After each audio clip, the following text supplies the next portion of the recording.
My dad sent me this the other day. Luxury homes on third-acre lots, surrounded by parkland, triple car garages in Richmond Hill, technically Oak Ridges, starting at $94,800. That was the early 1980s.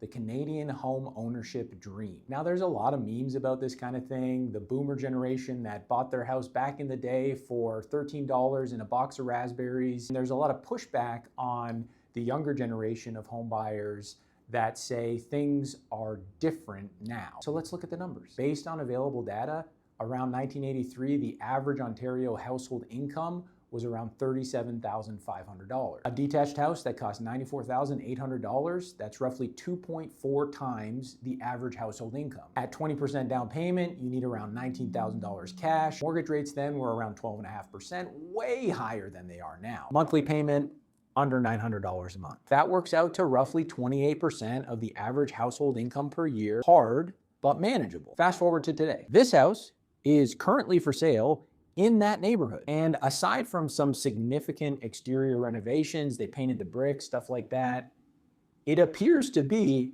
almost the same model as the one shown in this advertisement from the 1980s. It's listed at $2,050,000 and the current owner paid $2,208,000 in 2023. Even with today's mid 4% interest rates, that's still a $9,200 per month mortgage payment with a mandatory minimum down payment of $410,000. The average Ontario household income right now is around $130,000, which doesn't even qualify.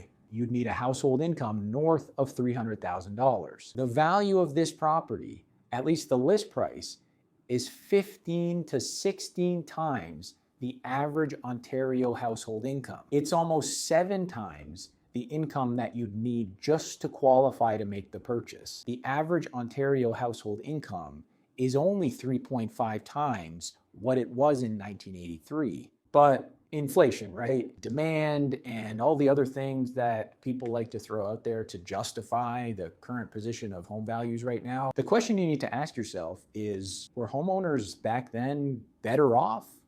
Or are we better off today? The gap isn't inflation. The gap isn't demand. The gap is bad policy. The gap is insane development restrictions. The gap is speculation. This is just the math. And if we zoom out and we set aside our own self-interest, I own a house, I don't like to see it decrease in value. The loss of the Canadian home ownership dream should be something that we are all concerned about. I have 2 kids under 5. The average first-time home buyer in Ontario is now somewhere between 38 and 40 years old. Where's that going to be in 20 years?